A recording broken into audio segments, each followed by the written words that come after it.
చూడు భారతి, బాగా చూడు. ఈ సమాజంలో ఆడదానికి అన్యాయం చేస్తున్న అందరినీ లాక్కొచ్చాను.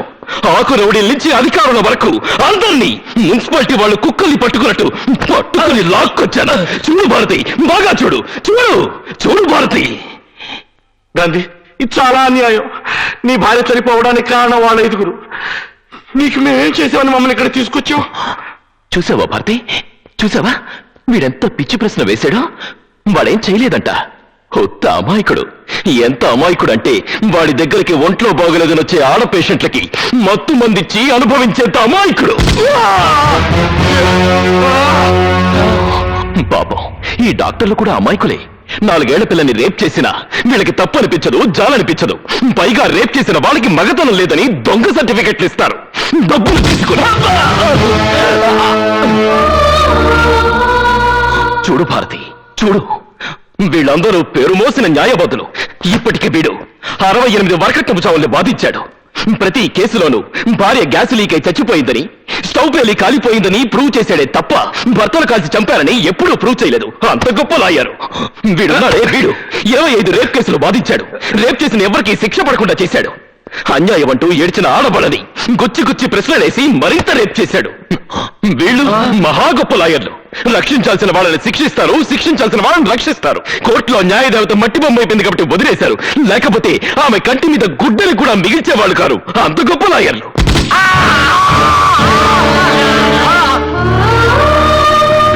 వీడెవడో తెలుసా? పెద్ద పోలీస్ ఆఫీసర్. వీడికి 25,000 కమిషన్ పడేస్తే చాలు వేసేల్ని పతివ్రతలని వేసేల్ని చేసేస్తాడు. వీడెవడో తెలుసా? దొంగలో. వీడి పెళ్ళాం మెడలో నెక్లెస్ చూడాలనుకుంటే ఒక లాకప్ డెత్ చేసేస్తాడు. వీడి కూతురికి పెళ్లి చేయాలనుకుంటే మరొకరు కూతురి రేప్ కేసుని మాఫీ చేసేస్తాడు. దీన్ని చూసావా? ఆడది హాస్టల్ వార్డన్. దిక్కుమొక్కులైన ఆడపిల్లల్ని ట్రాప్ చేసి పెద్ద వాళ్ళ మందు పార్టీకి మంచిగా పంపిస్తుంది. దీని చూడు, ఇదుందే చాలా మంచిది. కూర్చోమంటే పడుకుంటుంది. వీళ్ళని చూడు. 10 ఏళ్ల పిల్లలు, పేద పిల్లలు అన్న కనికరం కూడా లేకుండా ఉద్యోగాలు ఇప్పిస్తామని నమ్మించి బలవంతంగా వ్యభిచారంలోకి దింపుతున్న పతివ్రతలు. సాటి స్త్రీ అన్న జాలి కూడా ఉండదు వీళ్ళకి. వీళ్ళని చూసావా? వీళ్ళందరూ గొప్ప కాలేజ్ స్టూడెంట్స్. కాలేజీకి వచ్చే ప్రతి అమ్మాయిని నీ కొలతలెంత, ఏ కంపెనీ బ్రా వాడతామని ర్యాగింగ్ చేస్తారు. వీళ్ళ చిత్రించలేక 14 మంది అమ్మాయిలు ఆత్మహత్యలు చేసుకున్నారు. అయినా వీళ్ళ ర్యాగింగ్ మానరు.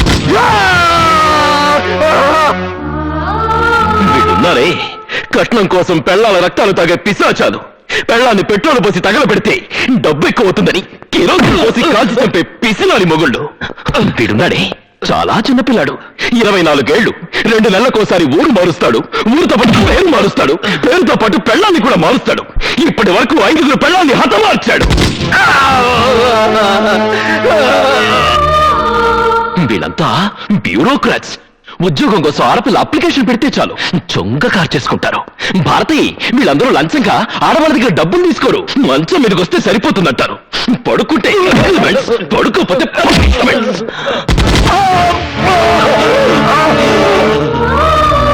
వాళ్ళందరూ సరే, మేమేం తప్పు చేసామని మమ్మల్ని ఇక్కడ తీసుకొచ్చావు? ఏమీ చెయ్యలేదు, ఏమీ చెయ్యలేవు కూడా. ఎరా, నీ పెళ్ళాన్ని తీసుకుని సినిమాకి వెళ్ళొస్తుంటే దానిలో 2 రౌడీలు అటాక్ చేస్తే ఏం చేసావురా? పిరికితనంతో పెళ్ళాన్ని వదిలేసి పారిపోయావు. తర్వాత శీలం పోయిందని వదిలేశావు.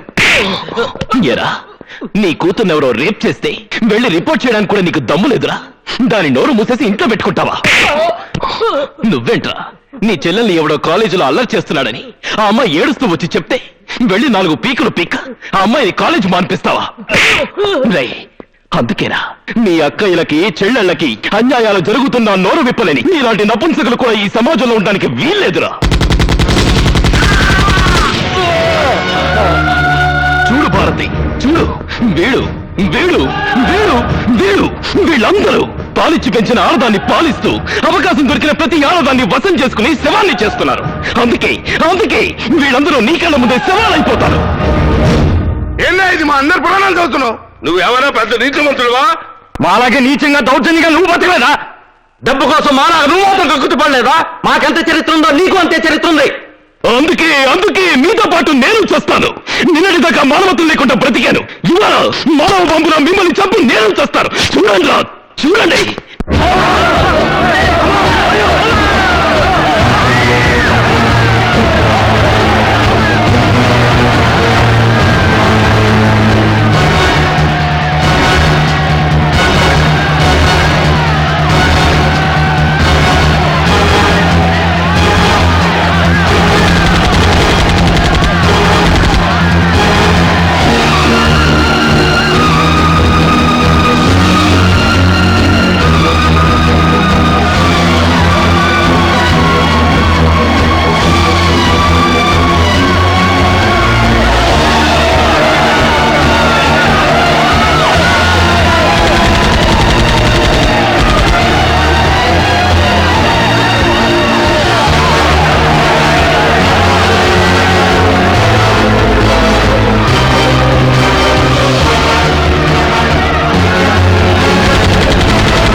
తప్పించుకోలేరు. ఆగండి, ఆగండి, ఇక్కడి నుంచి మీరెవ్వరూ ఎవరు తప్పించుకోలేరు. గాంధీ, గాంధీ, దయచేసి వాళ్ళు చంపొద్దు గాంధీ. గాంధీ, మేము తెచ్చినంత మాత్రాన ఈ దేశం బాగుపడుతుందా? మళ్ళీ మా లాంటి వాళ్ళు పుట్టరా? పుట్టరు. మీ జాబు చూశాక పుట్టడానికి భయపడతారు. ఒకవేళ పుట్టినా వాళ్ళని చంపడానికి మళ్ళీ నాలాంటి వాళ్ళు పుడతారు. దయచేసి వాళ్ళు చంపొద్దు. కావాలంటే మా ఆస్తులు రాసిస్తావు. నీకేం కావాలని ఇస్తావు? ఏం కావాలన్నా ఇస్తారా? అయితే ఇవ్వండి. అర్ధరాత్రి ఒంటరిగా నగ్నంగా నడిచిన నా తల్లి శీలానికి సెక్యూరిటీ ఇవ్వండి. కోర్టు ఒడిలో నా తండ్రి చేతిలో చంపబడ్డ నా అక్రమానానికి రక్షణ ఇవ్వండి. నా కళ్ళు తెరిపించి నా కళ్ళ ముందే కళంక పట్టిద్దని చచ్చిపోయిన నా భారతికి ప్రాణం పోయండిరా. ప్రాణం పోయండి, ప్రాణం పోయండి, ప్రాణం పోయండి, ప్రాణం పోయండి. అంటే మమ్మల్ని చంపి నువ్వు మహాత్ముడు అయిపోతావు అనుకుంటున్నావా? గాంధీ పేరు పెట్టుకున్న ప్రతివాడు గాంధీ అయిపోడు. అవును, నేను గాంధీని కాను. తను బతుకుతూ 10 మందిని బతికించమన్నాడా గాంధీ. తను చస్తూ 100 మందిని చంపుతున్నాడు ఈ గాంధీ. ఒక చెంప మీద కొడితే మరొక చెంప చూపించమన్నాడా గాంధీ. చెంప మీద కొడితే వాడి చెండాలు ఒలిచేయమన్నాడు ఈ గాంధీ. చెడు చూడొద్దు, చెడు వినొద్దు, చెడు మాట్లాడొద్దు అన్నాడా గాంధీ. చెడు సహించొద్దు, చెడు భరించొద్దు, చెడు మిగల్చొద్దు అన్నాడు ఈ గాంధీ. ఇంతమందిని చంపడం అన్యాయం కాదు, ఇదే న్యాయం. బతికున్న గాంధీని రక్షించుకోలేని ఈ జాతి ఆయన చనిపోయాక వీధికొక విగ్రహాన్ని పెట్టింది.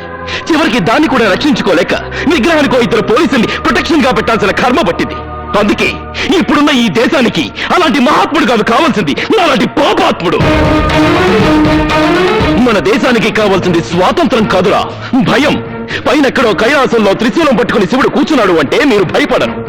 పాల సముద్రంలో సుదర్శన చక్రం పట్టుకుని విష్ణుమూర్తి పడుకున్నాడు అంటే మీరు పట్టించుకోరు. ఆ దేవుళ్ళు పైన కాదురా, మీ పక్కనే ఏకే బాడిజం పట్టుకుని తిరుగుతున్నారు అంటే మీకు బ్రతుకు మీద భయం పుడుతుంది, ప్రాణం మీద తీపి పుడుతుంది. ఇన్నాళ్ళు చనిపోయిన వాళ్ళకి బ్రతికున్న వాళ్ళు తలకొరివి పెట్టారు. కానీ ఇవాళ బ్రతికున్న మీ అందరికీ చనిపోయిన నా భారత్ తలకొరివి పెడుతుంది. ఇదిగో భారతి, వీళ్ళందరినీ నీ చేతులతో కసి తీరా చంపు. తెగిపడ్డ వీళ్ళందరి తలకాయలు మొండాలు చూసి ఇలాంటి వాళ్ళు భయంతో వణికి చావాలి.